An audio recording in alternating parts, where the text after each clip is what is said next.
Welcome all. In this video I will explain some coding style rules, and the first one is about naming variables.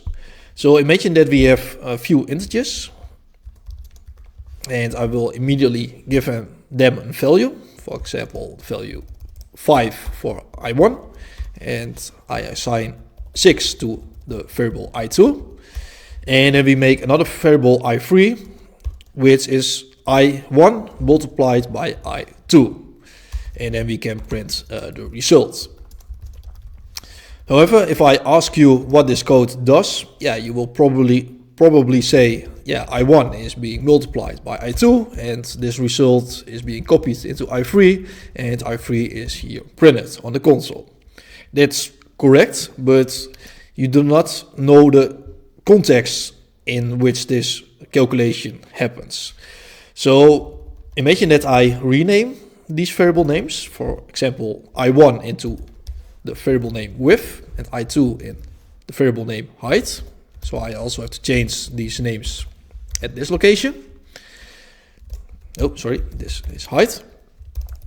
Now you probably think, width times height, that is probably about calculating the area of a rectangle, which is correct in this case. So if I rename I3 into area, so now it's very clear that we are calculating the area of a rectangle. So it's important when you name your variables to use a useful name, so the reader of your code and also for yourself, it's clear what the variable is about. And another thing is that we can use multiple words into a variable name. So for example, I have an integer, and the name of this variable is a variable. So if I name the variable name as this, it's not very readable. It's hard to read the name of this variable because it's hard to separate the different words in this variable name. So to make this more readable, what we can do is start each word with a capital. So like this. So now it's more readable. So now it's more readable that the variable name is a variable. Another option that you have is to use underscores to separate multiple words, like this.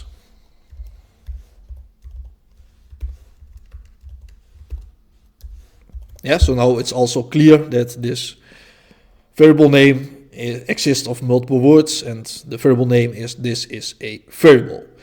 So a variable cannot contain any white spaces, so therefore we have to use the underscore here. And also a variable name has to start with a small letter. So also if I use capital letters to separate multiple words, the first word starts with a small letter, and then the second, third, fourth, etc., depending on how many words the variable name exists, these all start with a capital letter. So that's it about naming variables. So another thing about coding style is using white space, and especially using tabs. So for example, we have an if statement here in combination with a variable I, and here I check if I is greater than 5, and then we print some text on the console like this.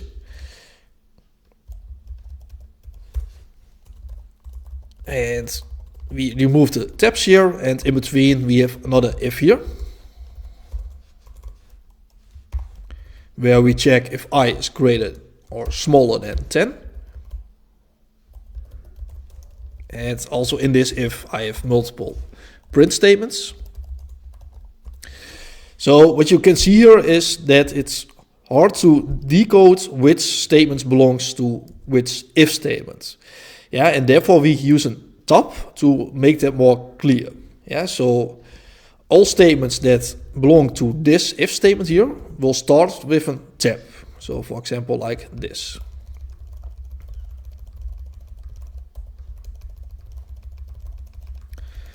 And also the statements in this if statement will also start with a tab.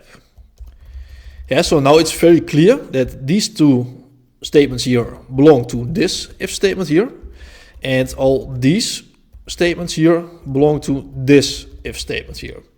Yeah, and also you see this if statement is belongs to this if statement, is within this if statement. Yeah, so it's important that you use this style of coding here, because this makes it very clear which statement belongs to which if statement.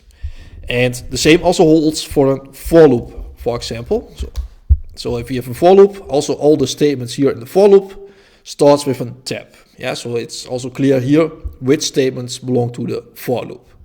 And also the same holds for a while loop, and also here for the function. Yeah, so we have function here, the main function, and you see here that all the statements here starts with a tab. So that's it for this video. In this video we've seen multiple coding style rules.